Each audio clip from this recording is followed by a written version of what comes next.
अब हम स्टार्ट करेंगे केस नंबर 4। क्या है ये case number 4? CIT versus Ramaswamy Mudaliar के केस में। रामास्वामी मुदालियर का केस सुप्रीम कोर्ट ने डिसाइड किया था और बहुत ही बेहतरीन केस था। और इसमें डिसाइड किया गया, क्या डिसाइड किया गया, अच्छा लगेगा, सुनने में भी अच्छा लगेगा, एंटरटेनिंग है। एक आदमी के पास एक घोड़ा था, उसने उस घोड़े को एक्वायर किया था, बट ऑब्वियस है कॉस्ट ऑफ एक्विजिशन है। उस घोड़े को उसने ट्रेनिंग पर खर्च किया, ठीक, कॉस्ट ऑफ इंप्रूवमेंट। सर क्या बात कर रहे हैं आप, भी नहीं ऐसी बात करें, खाएंगे खिलाएंगे पिलाएंगे और उसको ट्रेनिंग देंगे तो वो इंप्रूवमेंट है? जी हाँ, अभी आता हूं। और उस घोड़े ने बच्चों को जन्म दिया, colt and filly. Colt and filly, colt होता है मेल हॉर्स होता है, फिली फीमेल हॉर्स। तो उस घोड़े ने बच्चों को जन्म दिया, कोल्ट एंड फिली। और प्रेगनेंसी के पीरियड में उसके मालिक ने, जो SSC है, उसने घोड़े के रखरखाव पर भी खर्च किया, बट ऑब्वियस है दवा दारू पर खर्च किया होगा, दवा और दारू पर खर्च किया होगा, अलग अलग नहीं, एक ही जगह दवा दारू पर खर्च किया। बाद में उसने इन तीनों को उठाकर बेच दिया, कोल्ट, फिली एंड हॉर्स।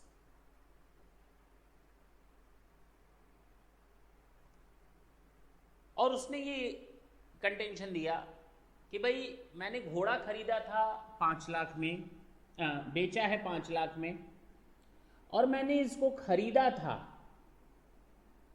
2,10,000 में, मान लेते हैं, हो सकता है फिगर नीचे ऊपर हो। मैंने इसको ट्रेनिंग पर खर्च किया,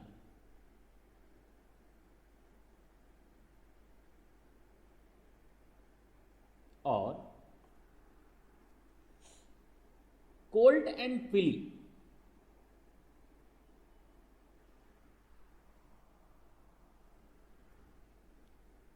प्रेगनेंसी के दौरान हमने घोड़े के ऊपर 1 लाख रुपए और खर्च किए।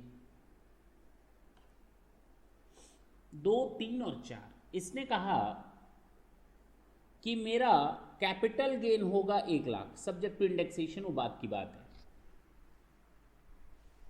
इसने कहा मेरा कैपिटल गेन 1 लाख। आखिर ये केस पहुंचा,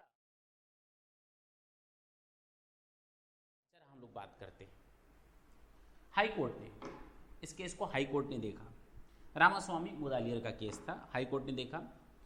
SSC purchased race horse for ₹1,50,000, उसने 1.5 लाख में खरीदा, और उस घोड़े ने बच्चों को जन्म दिया, colt and filly. The SSC sold them for ₹5 lakh. SSC want to get deduction of ₹2,10,000 which he incurred on the maintenance of horse during its pregnancy. ठीक है। SSC also claims for 50,000 which he incurred on the training of horse, colt and filly. घोड़े और उसके बच्चों की training पर जो खर्च हुआ। अब कोर्ट ने क्या लैंग्वेज यूज की, जरा वो बात करते हैं। As per the court, the maintenance expenses on horse during its pregnancy period are in fact to bring into existence colt and filly. तो अगर हम मेंटेनेंस कॉस्ट पर खर्च कर रहे हैं घोड़े के ऊपर ताकि कोल्ट एंड फिली का एग्जिस्टेंस आ पाए, तो ये कोल्ट एंड फिली का कॉस्ट ऑफ एक्विजिशन है। जी बिल्कुल सही है, this is the cost of acquisition of colt and filly. हाँ, किसी चीज को एक्वायर करने के लिए कोई खर्च करो तो क्या होता है, कॉस्ट ऑफ एक्विजिशन। तो इसी तरह इसके बच्चों को एक्वायर करने के लिए हमने खर्च किया, तो this is the cost of acquisition of colt and filly. और the court also held that these animals are superior and valuable than untrained. अगर हम ट्रेनिंग पर खर्च नहीं करेंगे तो कौन खरीदेगा 5 लाख पर? यानी अगर हम एक नॉर्मल घोड़ा रखते हैं और ट्रेंड घोड़ा रखते हैं, किसकी वैल्यू अधिक होगी? बट ऑब्वियस है ट्रेंड घोड़े की वैल्यू अधिक होगी। तो ट्रेनिंग कॉस्ट उनकी वैल्यू को बढ़ाती है, तो ये कॉस्ट ऑफ इंप्रूवमेंट का हिस्सा है। So training cost would be treated as cost of improvement. Hence capital gain comes to ₹90,000 in this case, and in our case the capital gain comes out to ₹1 lakh। यहां मैंने cell of horse भी दिया है। Confuse अगर आप हो रहे हैं तो मैं उसको दूर कर दे रहा हूँ, कहीं ऐसा ना हो दिमाग में बात चल रही हो कि सर आपने यहाँ कॉस्ट ऑफ एक्विजिशन लिखा है लेकिन यहाँ तो आपने केवल हॉर्स की बात की। मैंने कहा मैंने कहा तीनों को 5 लाख में बेचा, तो कोल्ट एंड फिली का भी सेल वैल्यू है इसमें। तो कोल्ट एंड फिली की sale value, colt and filly की कॉस्ट ऑफ एक्विजिशन, हॉर्स की सेल वैल्यू, हॉर्स की cost of acquisition and the cost of improvement to make them trade. Is it clear? यहां तक कोई दिक्कत? तो अभी तक पहला हम लोगों ने देखा जो केस लॉ, वो था हमारा बनारसी लाल कटारी का। दूसरा था एच महाराजा Rana Hemant Singh ji. Third case law हम लोगों ने देखा था अनारकली साराभाई का। और फोर्थ केस लॉ अभी हम लोगों ने देखा रामास्वामी मुदालियर का, हाई कोर्ट का था, ध्यान देंगे। अब हम जो बात करने जा रहे हैं that is case law number 5 की, कैपिटल गेन के केस लॉ नंबर 5 की, that is your CR Subramaniam. इसके केस में क्या कहा गया, होता क्या है, हमने जमीन खरीदी, बिल्कुल खरीदी, ये खरीदी मैंने जमीन 2005 में। जमीन खरीदने के बाद हम लोग की आदत होती है उसको छोड़ देते हैं 2 साल 4 साल 5 साल, जब मौका मिलेगा तो उस पर कंस्ट्रक्शन करवाएंगे। 2011 में कंस्ट्रक्शन करवाया गया बिल्डिंग का, और ये है जमीन की कॉस्ट ऑफ एक्विजिशन, इसकी कॉस्ट ऑफ एक्विजिशन अलग है, और हमने इन दोनों को मिला करके सेल कर दिया। हमें बताना ये है, अब सेल कब किया, 2012 में, मान लेते हैं 2012 में हमने इसको बेच दिया।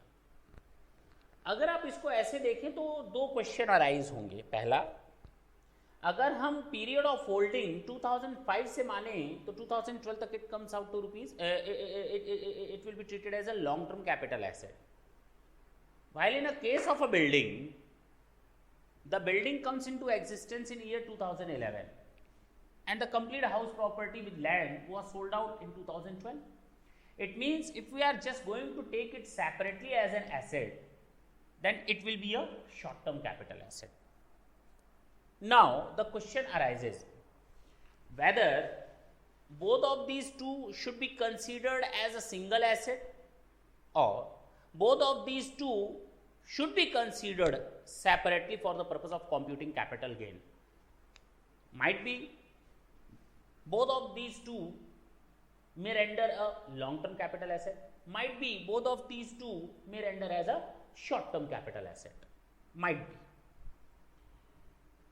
हो सकता है कि हमने जमीन को खरीदा 2011 में ही कंस्ट्रक्शन करवाया, and in the same year, in the very next year we sold it out.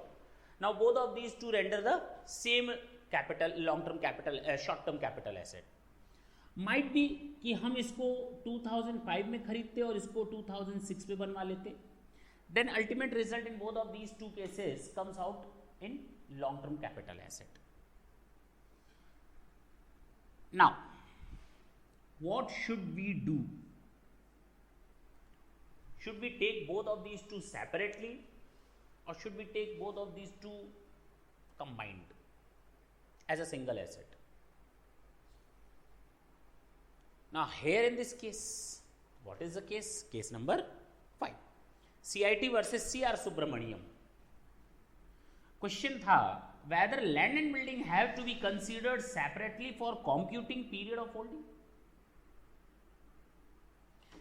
कि अगर पीरियड ऑफ होल्डिंग का कंप्यूटेशन करना है, whether should it be considered separately or as get together, क्या करें? डिसीजन आया, ये दोनों अलग अलग एसेट्स हैं और दोनों की पीरियड ऑफ होल्डिंग अलग अलग होंगी। हो सकता है एक आपको शॉर्ट टर्म कैपिटल एसेट की तरह period of holding short term capital asset की तरह आए, और हो सकता है इसका लॉन्ग टर्म आए। उल्टा कभी नहीं हो सकता, इसका लॉन्ग टर्म आए, इसका शॉर्ट टर्म। अरे जमीन तो पहले खरीदेंगे बाद में बिल्डिंग बनवाएंगे, तो लैंड का हो सकता है कि हमारा शॉर्ट टर्म हो या हो सकता है लॉन्ग टर्म। और अगर ये लॉन्ग टर्म है तो हो सकता है कि हमारा बिल्डिंग शॉर्ट टर्म भी हो और लॉन्ग टर्म भी हो, माइट भी। अगर बिल्डिंग हमारा लॉन्ग टर्म है तो बट ऑब्वियस है लैंड भी हमारा लॉन्ग टर्म होगा, लेकिन केस में कहा गया कि इन दोनों को हमें अलग अलग देखना चाहिए, दोनों को मिला करके देखना नहीं। It was held that site and building are separate assets for the purpose of capital gain and profit arising from sale of site may render LTCG, while in the same case sale of building may render short term capital asset.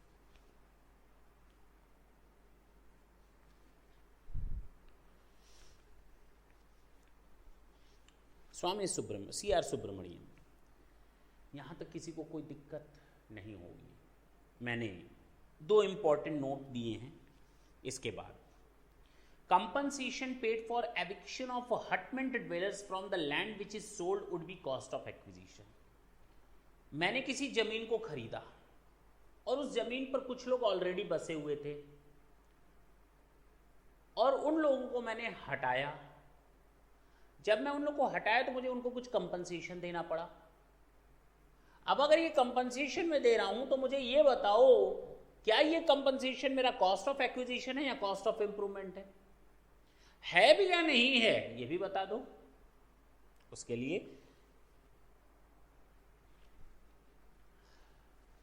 अगर भाई मैंने किसी जमीन को खरीदा, now all the legal formalities are over, now I have paid stamp duty, registration fees, the cost of the land, legal fees, I have met all the things. But ultimately, for the purpose of getting the possession over that asset, I have to make the payment of compensation to those persons who were living on that. तो अब अगर मैं उनको compensation दे रहा हूं तो ये मेरा कॉस्ट ऑफ एक्विजिशन है या कॉस्ट ऑफ इंप्रूवमेंट है, और है भी या नहीं है। पहली चीज तो है, पहली चीज तो ये कि है, क्योंकि बिना ये कंपनसेशन दिए मैं उस एसेट की एक्विजिशन सही तरीके से या राइट को सही तरीके से एंटरटेन या एंजॉय नहीं कर सकता। First thing. सेकंड थिंग, अगर मैं देता हूं तो ये कॉस्ट ऑफ एक्विजिशन माना जाएगा या कॉस्ट ऑफ इंप्रूवमेंट माना जाएगा? अरे एक्विजिशन की कॉस्ट तो आप ऑलरेडी दे चुके हैं, आपने सारी की सारी लीगल फॉर्मेलिटीज पूरी कर दी। बेटर राइट एंजॉय करने के लिए आपने कंपनसेशन का पेमेंट किया है, this is your cost of improvement. Clear? चल सकते हैं आगे? Yes sir.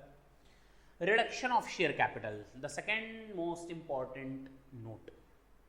Reduction of share capital, reduction of share capital amounts, इसके बारे में हम फिर आगे बात करेंगे, आएगा एक particular topic. Reduction of share capital amounts to transfer, underline कर लेंगे, amounts to transfer as per supreme court engineer Simhan and will result in a capital gain. और जरा देखें ना, redemption of preference share, Anarkali Sarabhai के केस में भी तो कैपिटल रिडक्शन हो रहा था, एक तरह से कैपिटल कम हो रहा था, हाँ या ना? तो capital reduction is a amount of transfer.